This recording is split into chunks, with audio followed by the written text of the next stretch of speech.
This is the story of Iddo, the prophet who stood alone, proving that truth spoken in obedience may be rejected, but it never dies. Once upon a time, in the hills of Judah lived a quiet man whose words carried more weight than his name. Iddo was neither rich nor famous, but when he prayed, heaven listened. The people called him the brother who feared no man, though those closest to him knew his courage had been carved out of many sleepless nights. It was during one such night that the voice of the Lord came to him. The fire in his small clay lamp flickered, and the silence around him thickened into something holy. "Go north," the voice said, "to Bethel.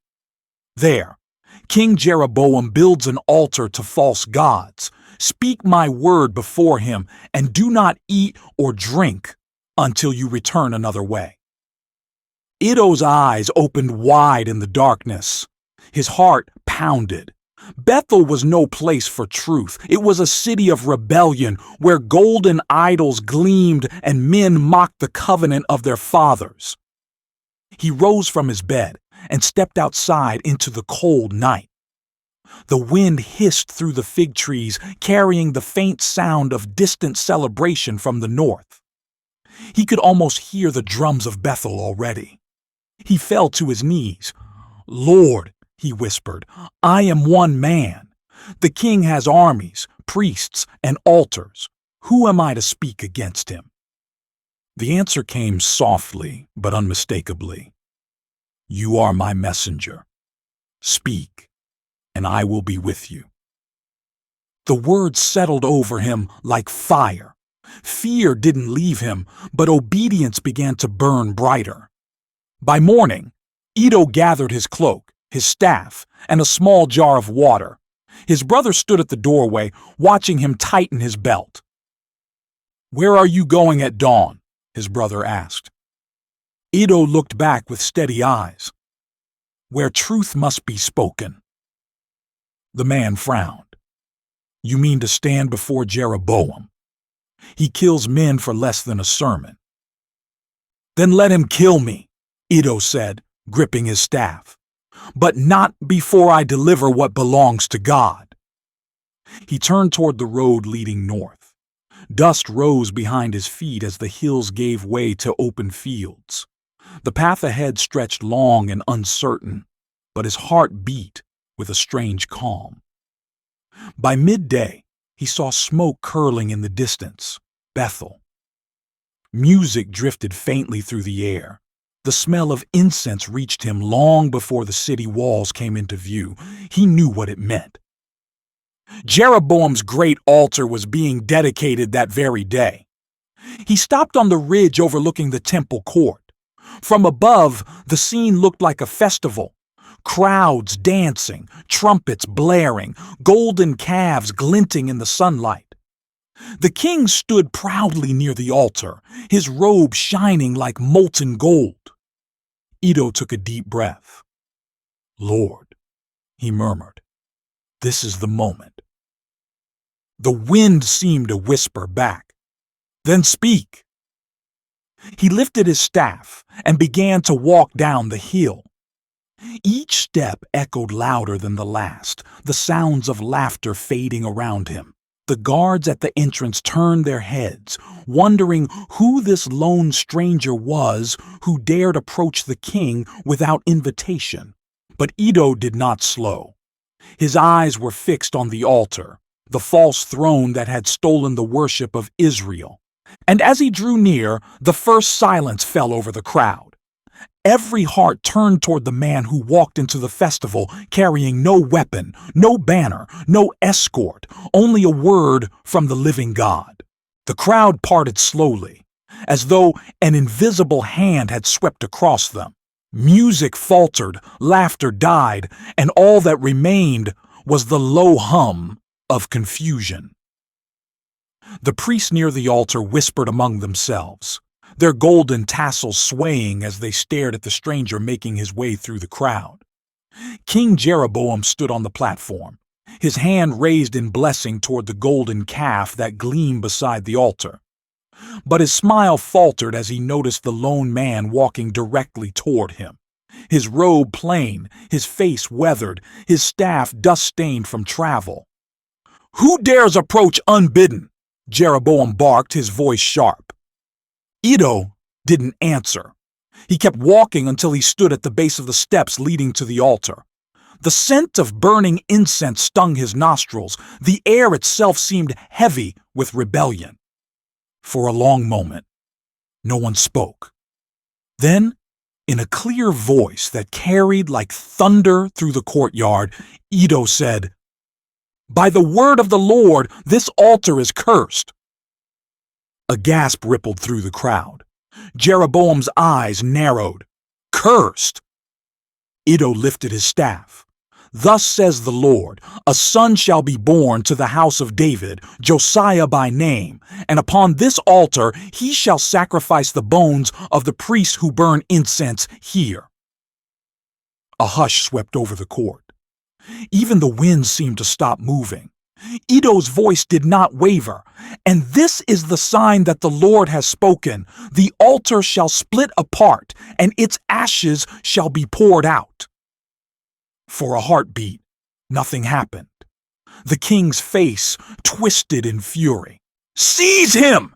Jeroboam thundered, pointing his hand toward Iddo. But before his guards could move, the king froze mid-gesture. His arm stiffened. His mouth fell open in shock. Jeroboam's hand had withered, shrinking and curling as though struck by invisible fire. He tried to pull it back, but it clung to the air like a lifeless branch. The crowd gasped and fell to their knees. The priests cried out. Some stumbled backward in fear. Others dropped their instruments. And then came the sound, a deep, echoing crack that rolled across the courtyard. The altar before them shuddered.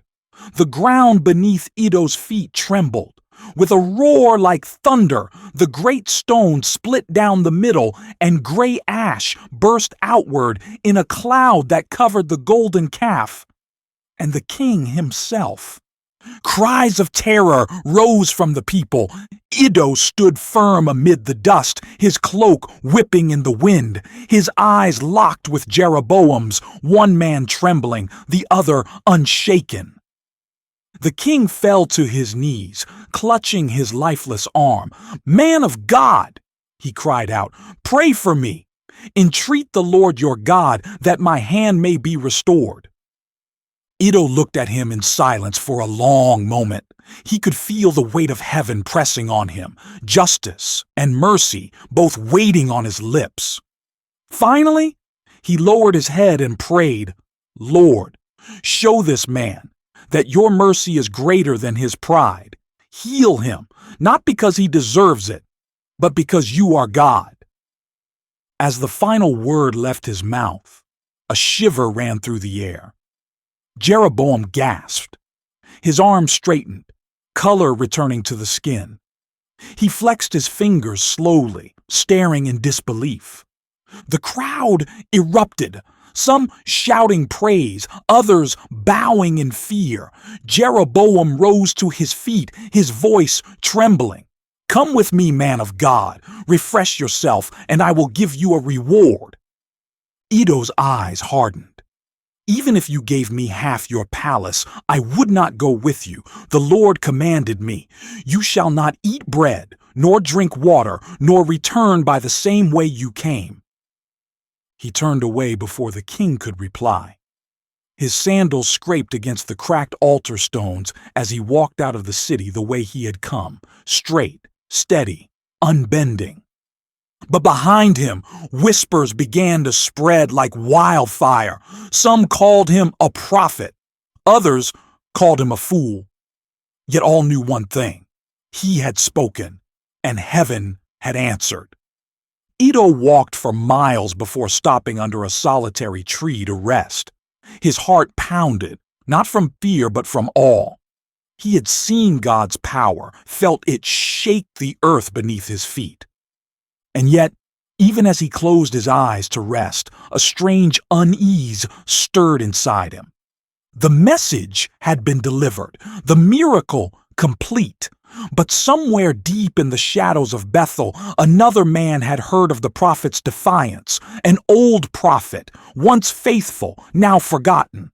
And that man was already saddling his donkey. Iddo continued down the winding road that cut through the hills like a forgotten scar. The sun hung low, stretching long shadows across the path. Though his feet ached and his throat felt dry as dust, he did not slow. God had told him not to rest in Bethel, not to eat, not to drink, and not to return the same way he came. Obedience had carried him this far, and he clung to it like a lifeline. But far behind him, in a quiet house on the outskirts of Bethel, another story was beginning to stir. An old prophet sat leaning over a simple wooden table, his hands trembling slightly as he tried to steady a cup of water.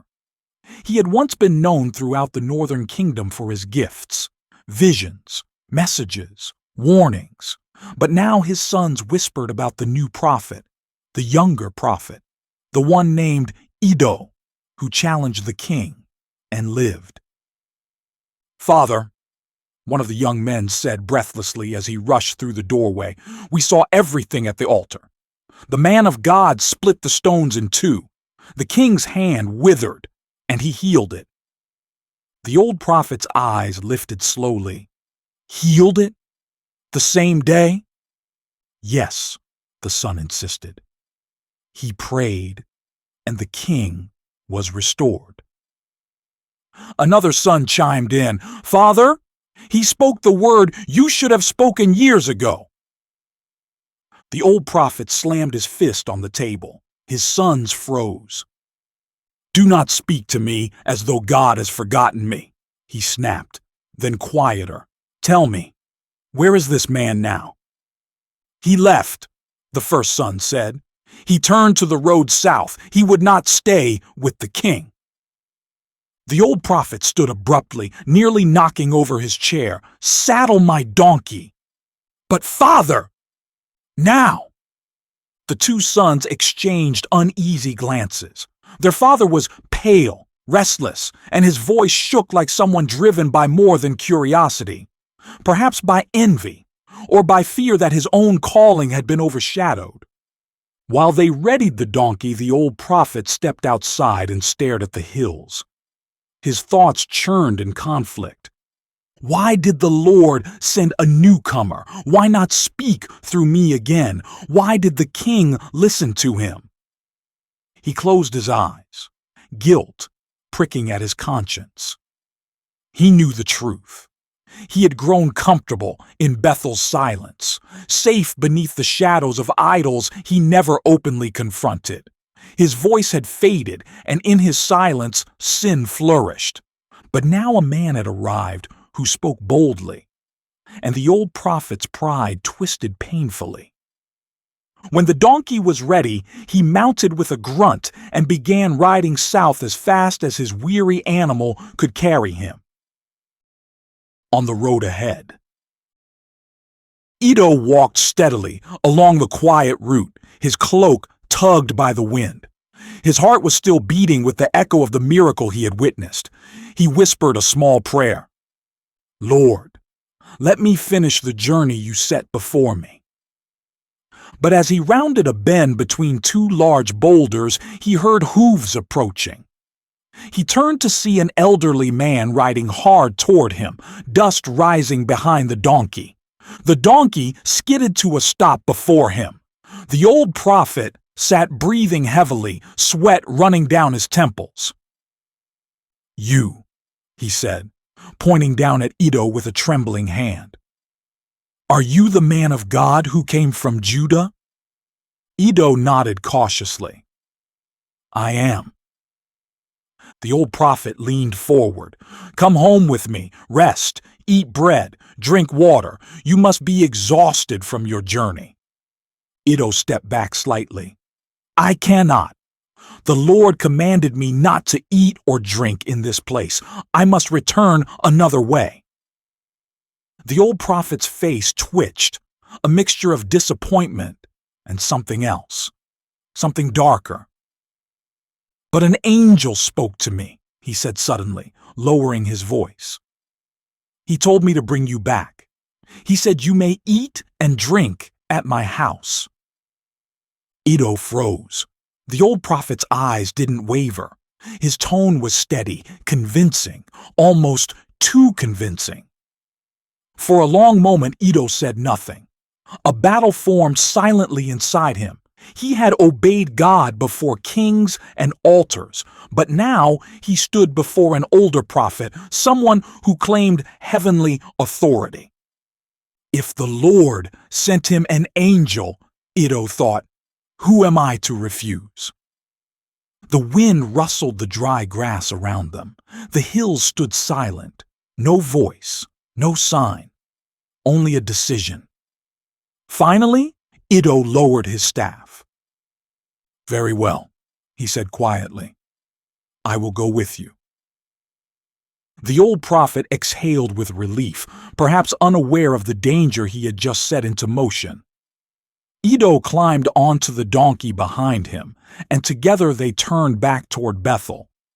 But as they rode, the trees seemed to bend toward the prophet as though trying to whisper a warning. The path felt colder, narrower. Even the donkey hesitated at times, as if sensing something its riders could not. Iddo glanced over his shoulder at the path he had been commanded to take, the path he had just abandoned.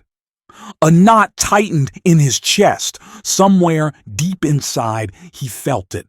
This was a mistake, and it would not be long before the consequence of that choice would catch up to him. The old prophet's house sat at the edge of a quiet grove, its walls weathered by years of sun and wind. As Iddo stepped inside, he felt a strange heaviness settle over him. Not fear, but an uneasy tug at the edges of his spirit. The home was simple, furnished with carved wooden benches and clay jars stacked neatly along the wall. Nothing seemed threatening, yet Iddo couldn't shake the feeling that something here was not as it appeared. The old prophet invited him to sit while his sons hurried about, bringing bread, dried figs, and water. Iddo watched them move, noticing how their eyes kept darting toward him, filled with a mix of awe and worry. He wondered what they knew, or what they suspected. For a moment, he considered rising, thanking his host and leaving immediately, but he sat still. After all, the man had spoken of an angel. Surely a prophet of Israel would not lie about such a thing. The old prophet took his place across the table, folding his trembling hands.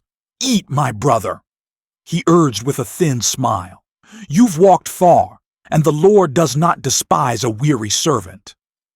Iddo hesitated, but finally reached for a piece of bread. His fingers brushed the rough surface, and a prickle of guilt crawled up his arm. He lowered the bread and stared at it, swallowing hard. Doubt pressed against him like a weight. The old prophet watched him carefully. "You carry a heavy burden," he said, trying to sound gentle. "It is not easy to confront kings."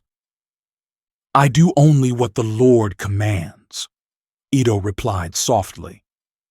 "Then rest," the old prophet insisted.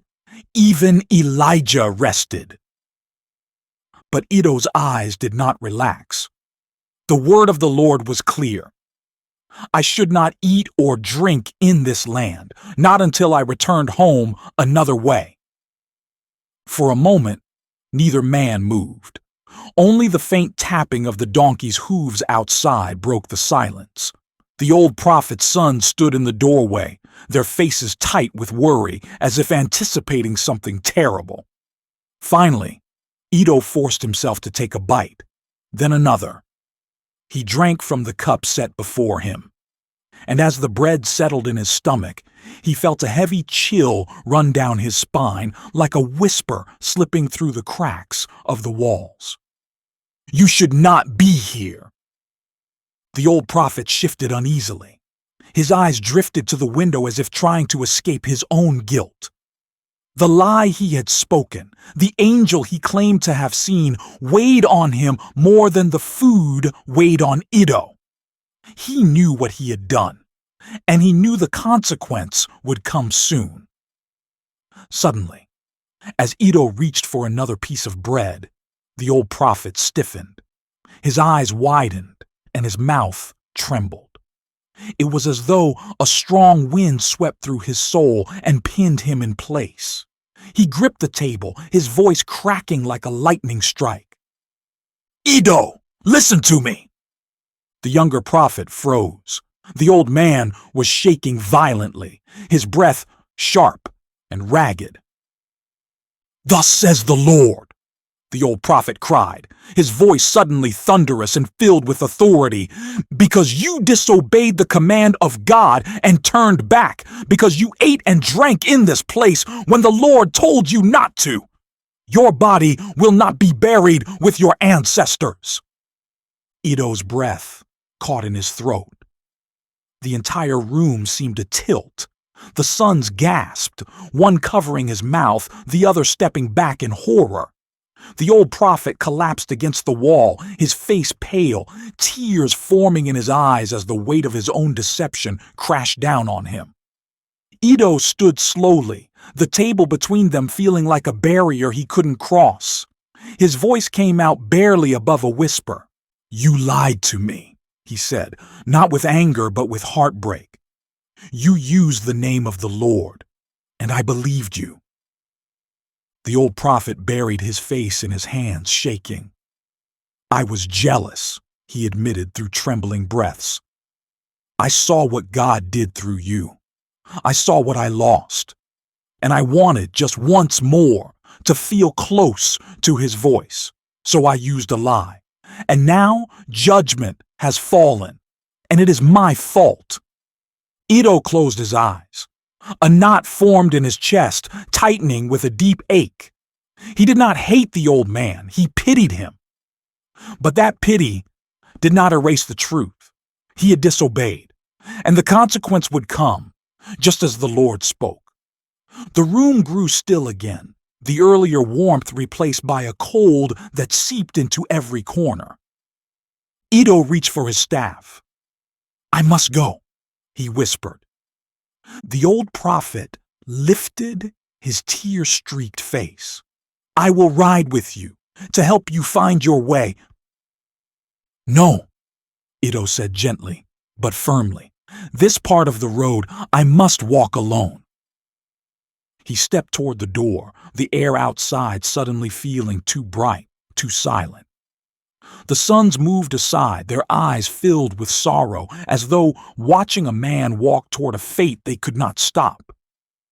Iddo stepped into the open, and the door closed behind him with a soft thud that felt like the sealing of a final chapter. The path before him stretched out long and lonely.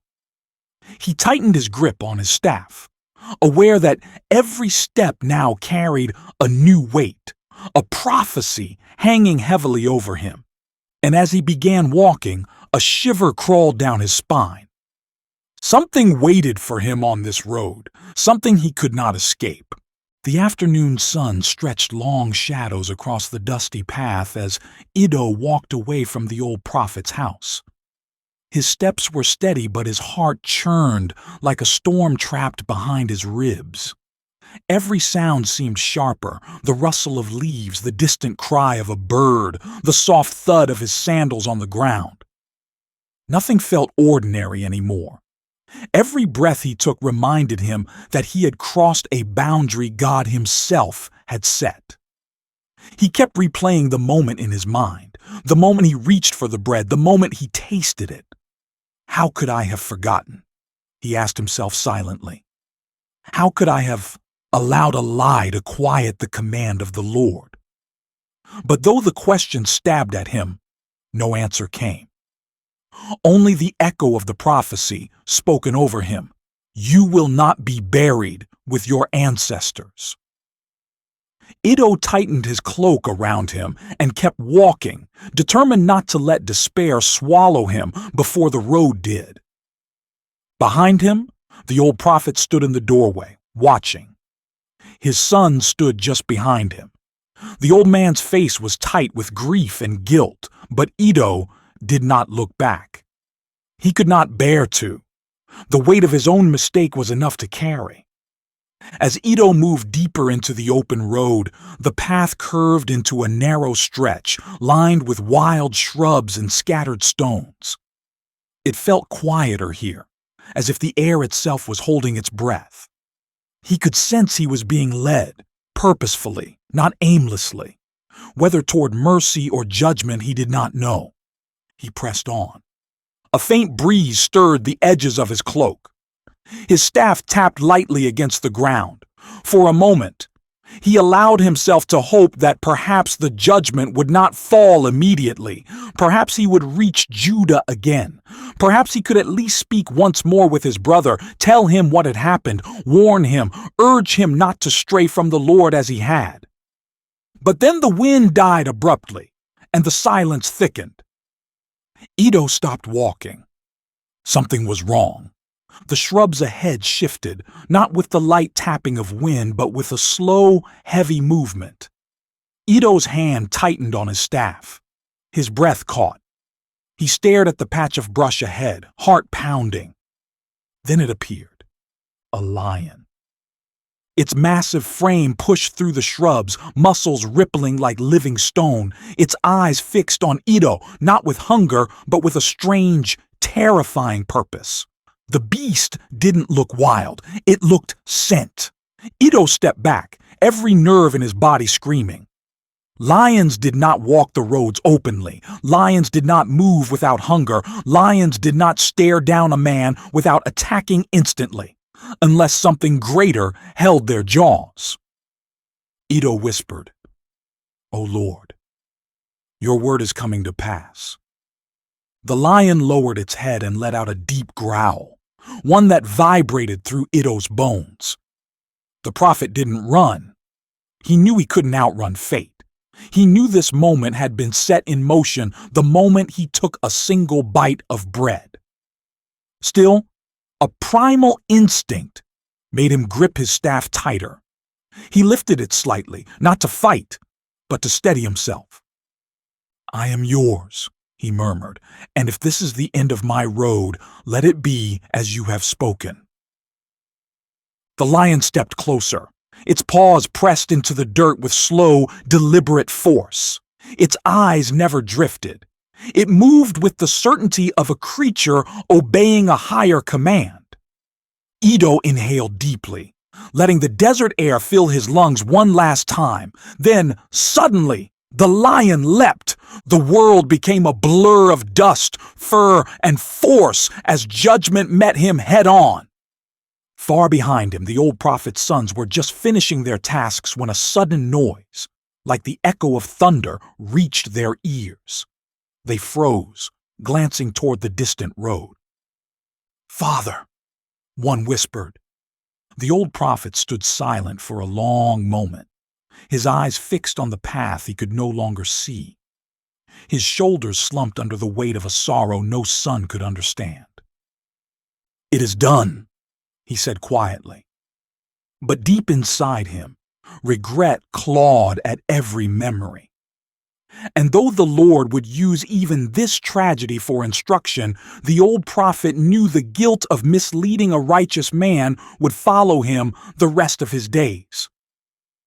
As the evening shadows stretched across the land, the road where Iddo had walked remained still, waiting to be discovered, waiting to tell a story that would shake the kingdom.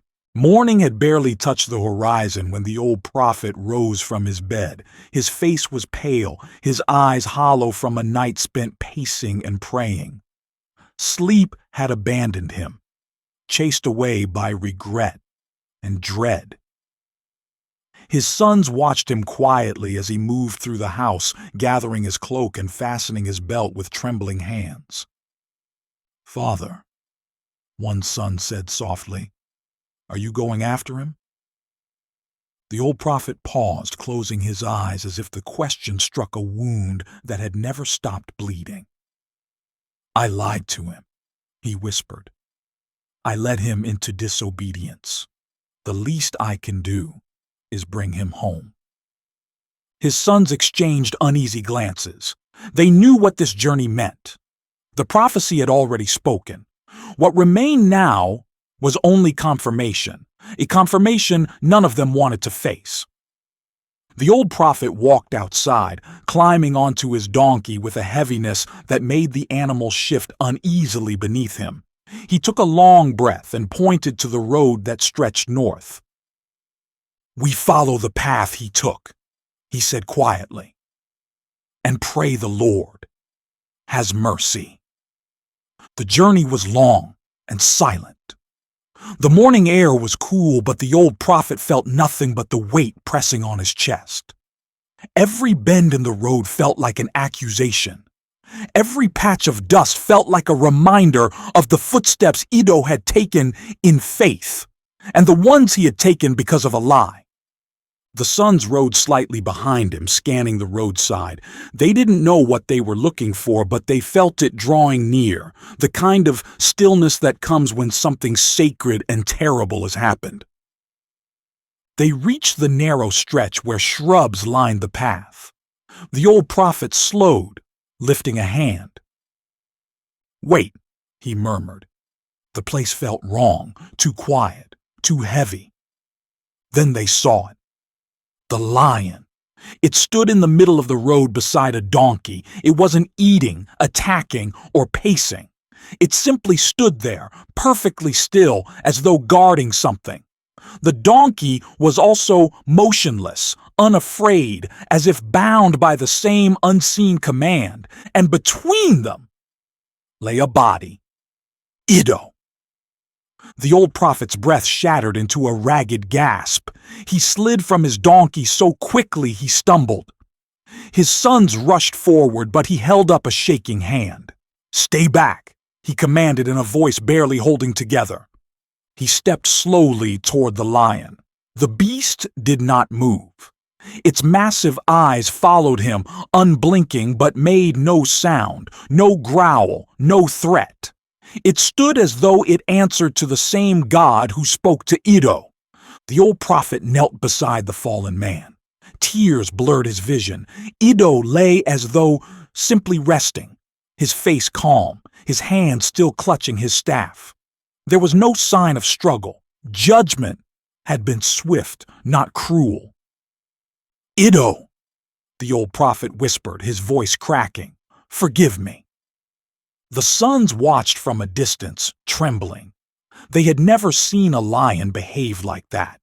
The stillness of it, the obedience, was more terrifying than any roar.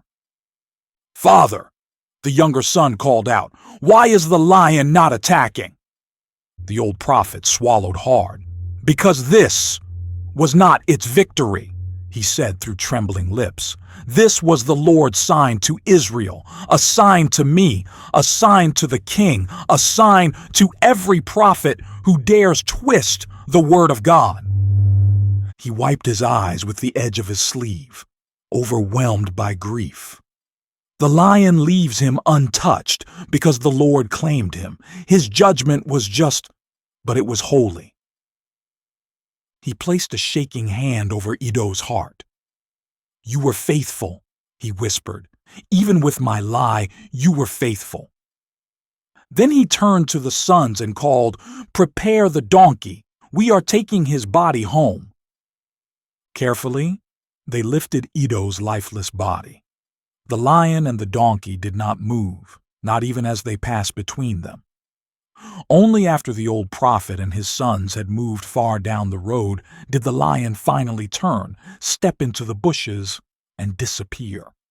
No roar, no chase, no hunger, just purpose fulfilled. The donkey wandered away quietly, as if dismissed. The road returned to silence. As they traveled back toward the old prophet's home, the sons rode with wide eyes and trembling hands.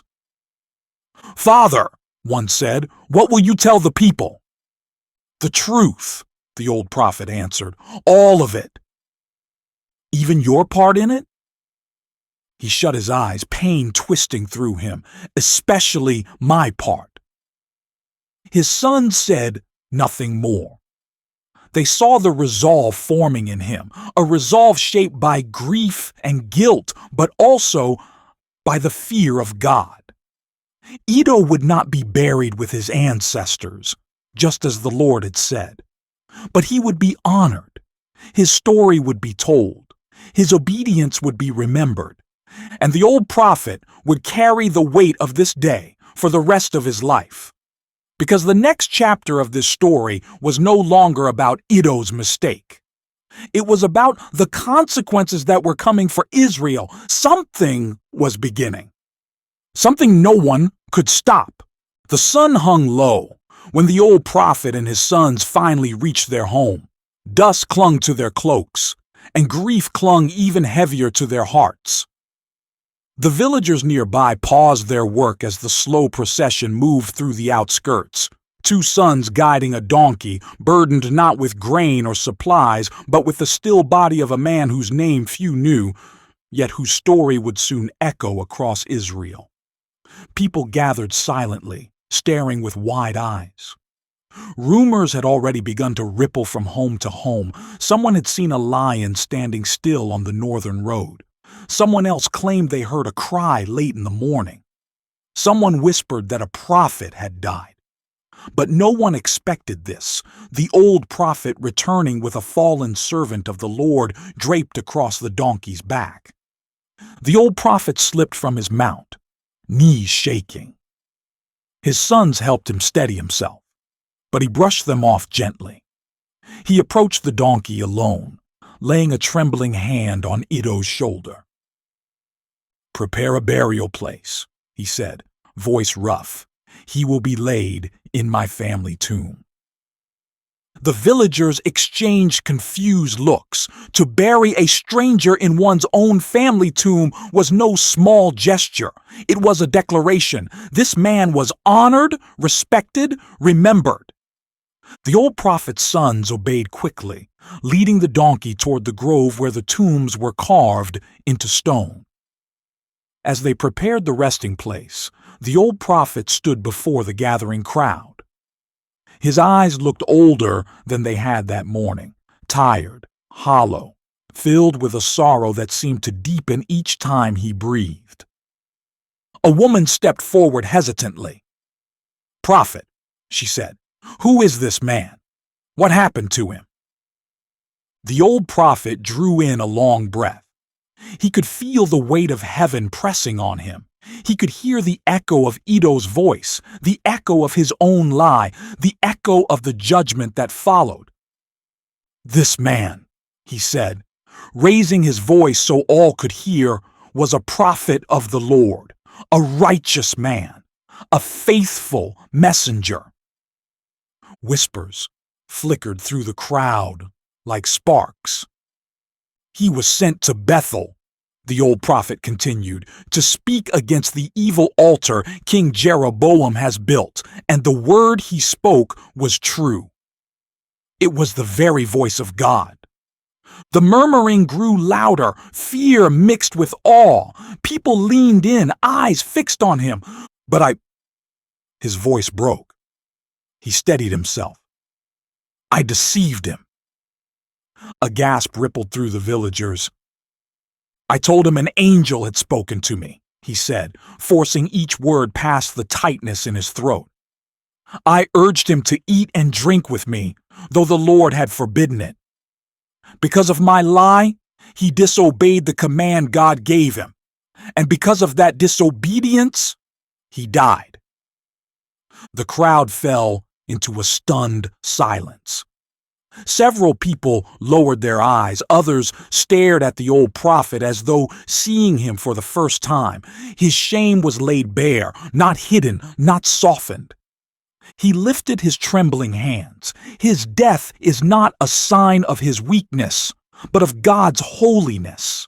The Lord will not allow even prophets to twist his word, and he will not allow Israel to wander without warning. One of the sons called from behind, "Father, the tomb is ready." The old prophet nodded, He motioned for the villagers to follow. Together they walked into the grove where stone markers stood like silent witnesses. His sons gently lowered Iddo's body, resting him inside the carved chamber. The old prophet placed a hand on Iddo's chest and bowed his head. "My brother," he whispered, voice cracking, "when I die, lay my bones beside his. Let my repentance rest where his obedience lies." The villagers heard the vow. Some wept softly. Others covered their mouths, realizing how deep the old prophet's regret ran. As the stone was rolled over the tomb's entrance, sealing Iddo inside, a hush fell over the grove. A hush so heavy and holy that even the birds seemed quiet. And in that silence, something shifted in the hearts of the people. They felt it like a chill down their spines. The story of the prophet who stood before the king, the lion that obeyed the Lord's command, the stranger buried with honor far from his home. This was not the end. It was a beginning. Because soon, news of what happened on that lonely road would reach Jeroboam. And the king, already trembling from the ruined altar and his withered hand, would hear that God's judgment had not stopped with one warning. The people sensed it. Something was coming for Israel, something none of them could escape. Word traveled faster than anyone expected. Before the sun had fully risen the next morning, a rider galloped through the villages of Ephraim, shouting news that left people pale and speechless. By midday, every vineyard, every hillside home, every shepherd's field whispered the same chilling tale. A prophet from Judah had confronted King Jeroboam. A miracle had split the altar. A lion had stood guard over the prophet's corpse. And the man who misled him confessed his guilt before all. Nothing like this had happened in Israel before. By the time the story reached the royal city, it traveled not as rumor, but as fear. Soldiers exchanged uneasy glances. Servants spoke in hurried whispers. Even the priest at Jeroboam's altar, men once bold and careless, now looked over their shoulders. And in the center of it all stood the king, restless and agitated, pacing the length of his hall. He had heard every detail, every word, every description of the lion, every description of the fallen prophet, every piece of the old prophet's confession. And though Jeroboam tried to keep his voice steady, his trembling hands betrayed him. He called for his advisors. "Is it true?" he demanded. "Did the man from Judah die on the road? Was it divine judgment?" His advisors exchanged nervous glances. None wanted to be the one to confirm it. Finally, the oldest among them stepped forward. "Yes, my king," he said with a bowed head. "The lion stood over him but did not eat or harm him. Only a man marked by God could die such a death." Jeroboam exhaled sharply, anger mixing with fear. "And the old prophet admitted he lied to the man?" he asked. "Yes, my king." Jeroboam stopped pacing. His eyes narrowed and something cold flickered behind them. He had been humiliated once, his hands shriveled in front of the crowd, his altar shattered. Now a prophet lay dead by divine command, and all of Israel knew it. It was becoming clear to everyone that heaven itself opposed him. The king clenched his fists. "If this man's word was true," he muttered half to himself, "then what of the rest? What of the prophecy he spoke against me?" The advisor swallowed.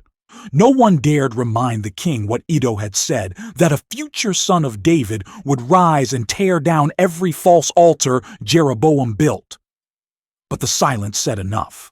Jeroboam turned abruptly. "Bring the priests," he snapped. "Find the old prophet. Bring him here if you must. I want every detail." But beneath the king's fury was something deeper, something dangerous, not repentance, not humility, but pride, wounded, burning pride. That same evening, in the small home near the grove, the old prophet sat quietly while his sons lit the lamps. The glow cast long, trembling shadows against the walls. The old man felt each shadow like a whisper of the past 24 hours, shadows shaped like regret, like confession, like judgment. One of his sons sat beside him. "Father," he said gently, "should we fear the king? Should we hide?"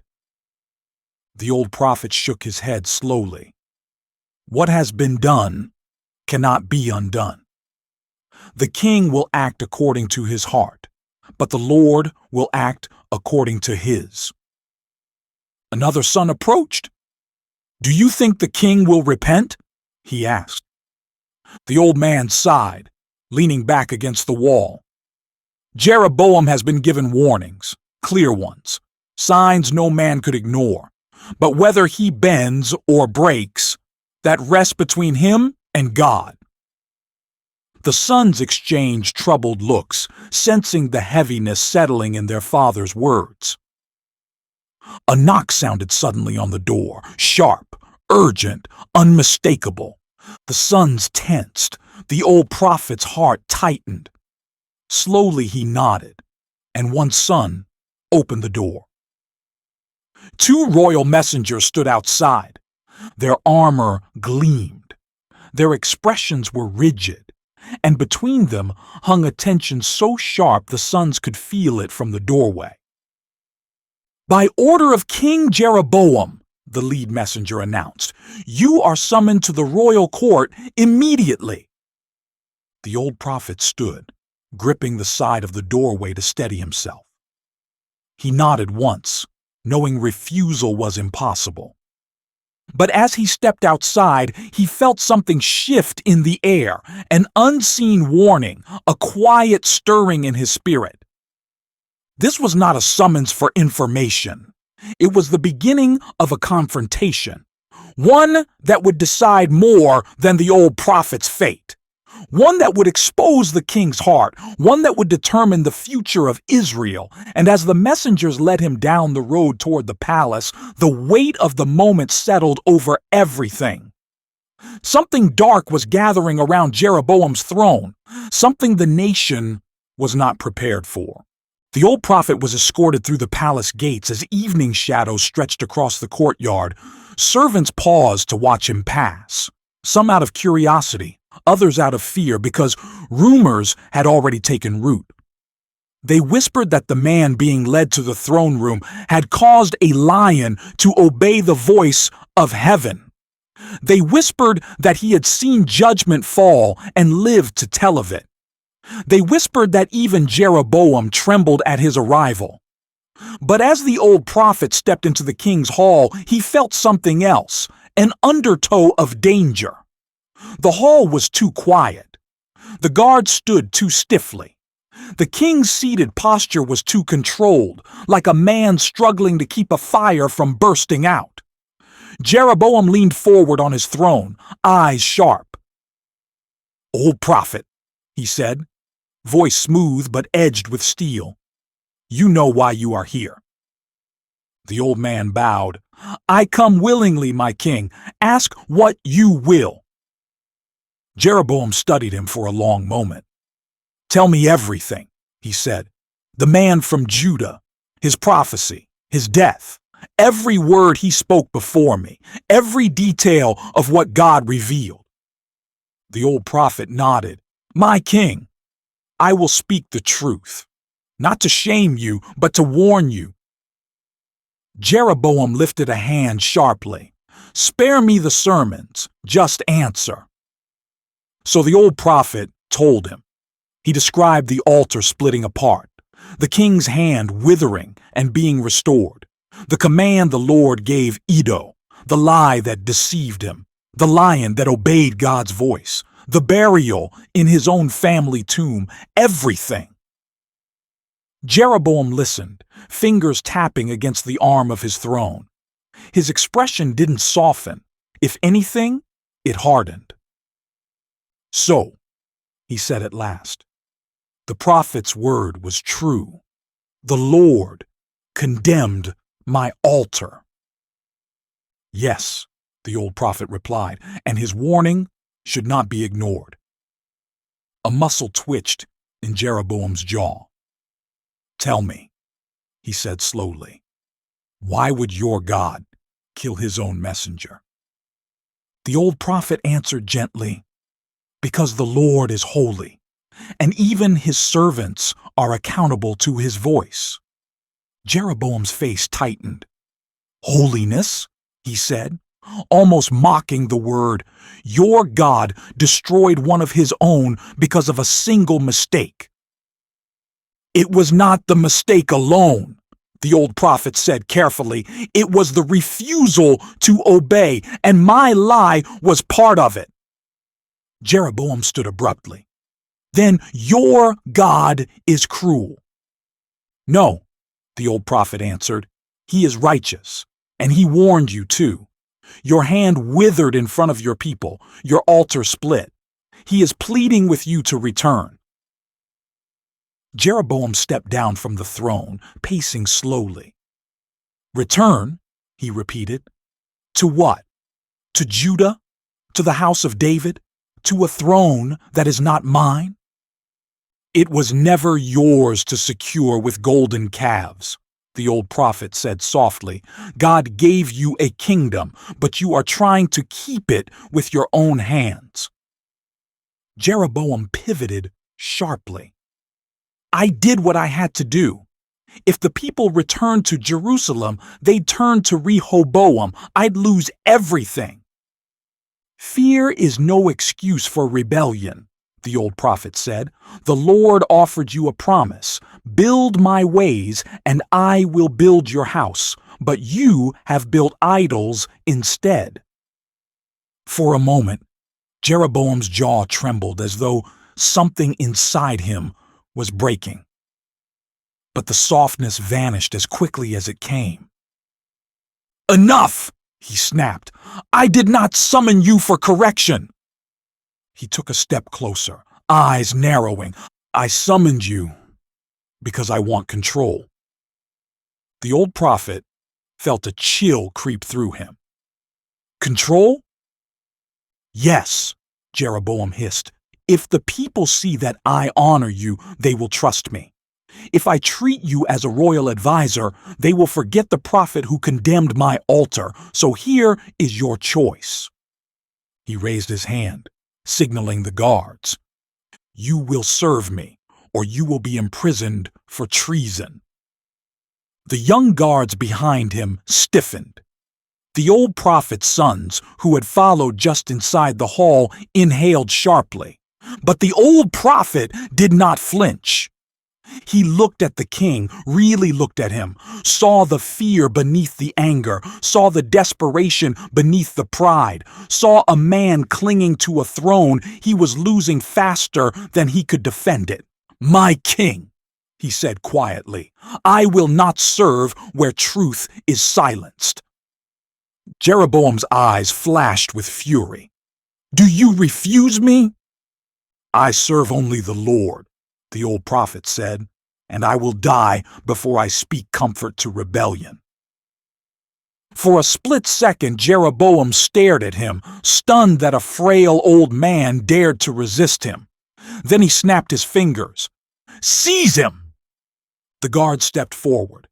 But before they could lay a hand on the prophet, a tremor shook the entire hall. The floor quivered beneath their feet. The lamps on the walls flickered violently. Dust drifted from the ceiling. The soldiers steadied themselves, panicked. Jeroboam stumbled backward, eyes wide with terror. "What is happening?" he shouted. The old prophet did not panic. He bowed his head, whispering under his breath as the tremor grew stronger. "The Lord warns you again, Jeroboam. He will not be mocked." And suddenly, the shaking stopped. Not slowly, not gradually, just gone.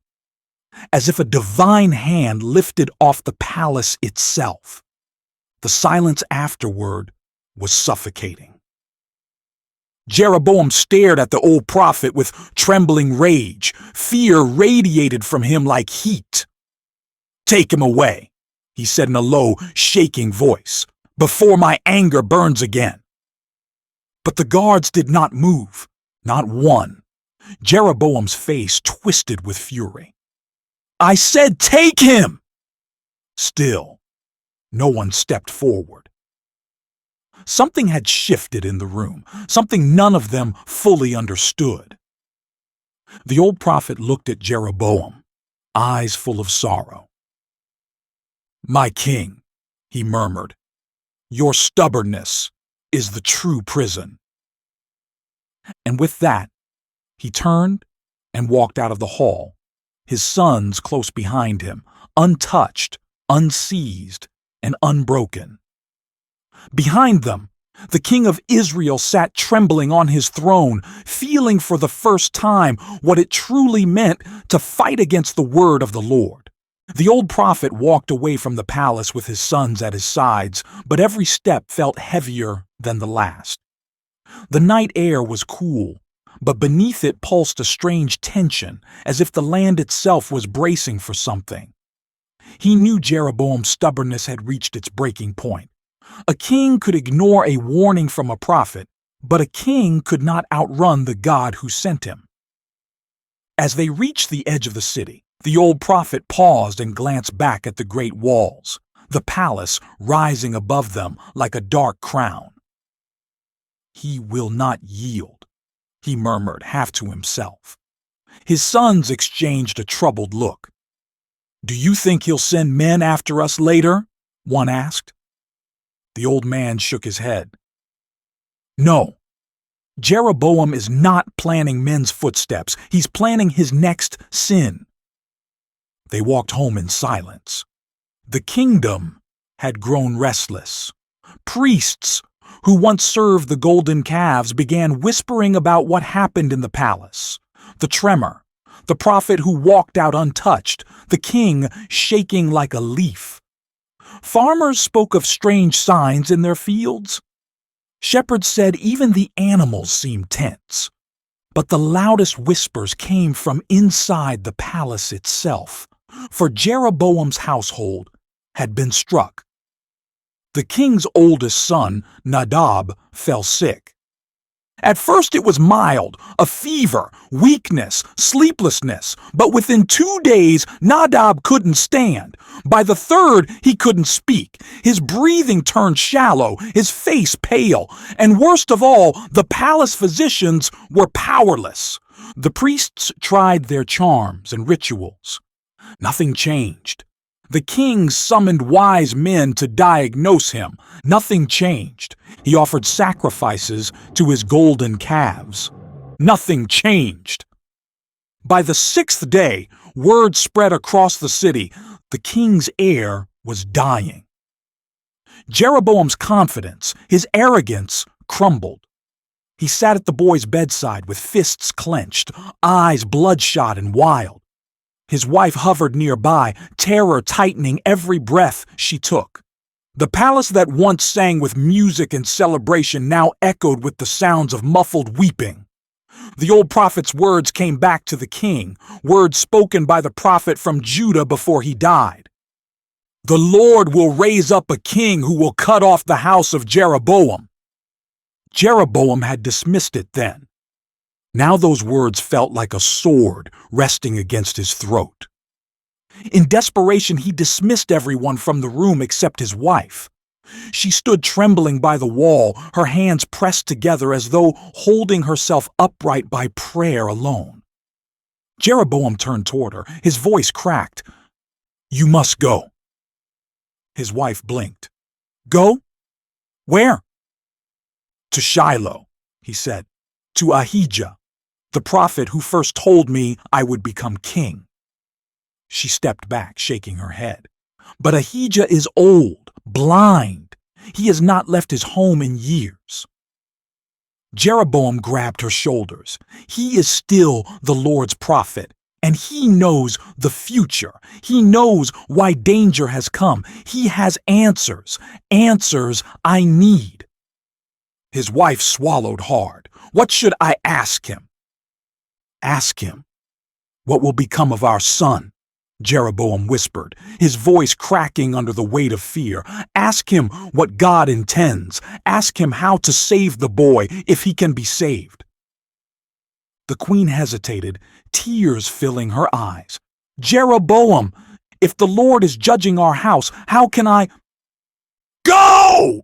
He roared, a desperate fury breaking through his fear. The queen jolted, then hurried from the room, covering her face as she wept. But as she crossed the courtyard and mounted a donkey for the long journey, she did not know she was heading into a prophecy far older and sharper than she imagined. For God had not only prepared a judgment, God had chosen a messenger for it, and that messenger was a blind, elderly prophet who had not seen daylight in months. But his ears still recognized heaven's voice, and his heart had been waiting for the footsteps of a queen who would carry both sorrow and a message that would end a dynasty. The old prophet sat in his chair, hands folded over his staff. His sons moved quietly around him, unsure whether to disturb him. He had barely spoken since returning from Jeroboam's court. He stared at the wall, lost in thought. The Lord is stirring, he said softly. The kingdom trembles, but the king does not bend. One son stepped closer. Do we need to flee? No, the old man replied. When God judges a king, he does not need the king's men to carry it out. Another long silence. Then the old prophet's eyes narrowed thoughtfully. Someone is coming, he murmured. Someone who carries both sorrow and secrets. His sons exchanged puzzled glances. But the old prophet felt it deep in his bones, the air tightening like a held breath. Something was unfolding, something bigger than a lion, something deeper than one man's disobedience, something that would determine the fate of Jeroboam's house. The story of Iddo had been a warning. But the story of Jeroboam's son, that would be the judgment, and before the night ended, the old prophet would be pulled into a chapter he never expected. The queen traveled alone through the winding paths of Israel, her cloak pulled tight and her hood drawn low. Dust rose in soft clouds beneath her donkey's hooves. The air around her felt thick, as if the land itself sensed the heaviness she carried in her heart. Every mile she rode, Jeroboam's desperate face replayed in her mind, his fear, his trembling hands, the dying boy gasping behind him. She reached Shiloh by nightfall. The small town was quiet, its homes dimly lit, its streets empty. She tethered her donkey near the prophet's home and approached the door. Her knees shook so badly she had to grip the door frame to steady herself. She knocked. Inside, Abijah the prophet, blind, frail, leaning on a staff, lifted his head. He felt a tremor in the air, the kind that always meant heaven was moving. He couldn't see the queen, but he didn't need to. A voice, clearer than any human whisper, filled the room. Jeroboam's wife stands at your door. Abijah's breath steadied. Then he called out, loud and firm, "Come in, wife of Jeroboam. Why pretend to be someone else? I have a message for you from the Lord." The queen froze, shocked that her disguise had failed before she even crossed the threshold. Finally, she stepped inside, her breath trembling. "Prophet," she whispered. Abijah raised his hand, silencing her gently. His sightless eyes stared past her, as though seeing a truth too vast for human vision. "Walk with me," he said. He led her to a small table and invited her to sit. The queen lowered herself slowly, fear pressing on her like a weight. Ahijah stood across from her, hands resting on his staff. "Listen carefully," he said, "for these are not my words." The room fell silent. Then Ahijah began to speak. "You have done evil above all who were before you," he said, voice trembling with divine emotion. "You cast aside the commandments of the Lord. You built idols to secure a throne that God Himself gave you. You led Israel into sin." The queen's breath caught. Tears streamed down her cheeks. "Because of this," Ahijah continued, voice soft but unyielding, "disaster will come upon Jeroboam's house. Every descendant of yours will fall. Your line will end." The queen's hands flew to her mouth. A broken sob escaped her. But Ahijah wasn't finished. He stepped closer, lowering his voice. "But the Lord has seen your son, and among all of Jeroboam's house, he alone has something pleasing to God." The queen looked up, hope flickering in her eyes. Then Ahijah spoke the final blow. "When you return home, the moment your feet cross the palace threshold, your son will die." The queen's breath shattered. A cry tore from her chest. She fell forward, trembling uncontrollably. Ahijah's sightless eyes glistened. Even prophets wept under the weight of such truth. "God is merciful," Ahijah said softly. "He will take the boy so he does not grow up in the corruption of his father's house.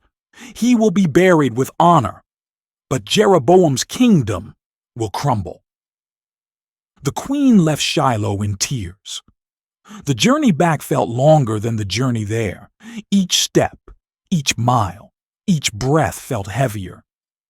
She kept seeing her son's face, his smile, his laughter, the way he used to chase her through the courtyard when he was small. She wanted to stop walking. She wanted to turn back. She wanted to hide from the prophecy, but her feet carried her forward, step by painful step.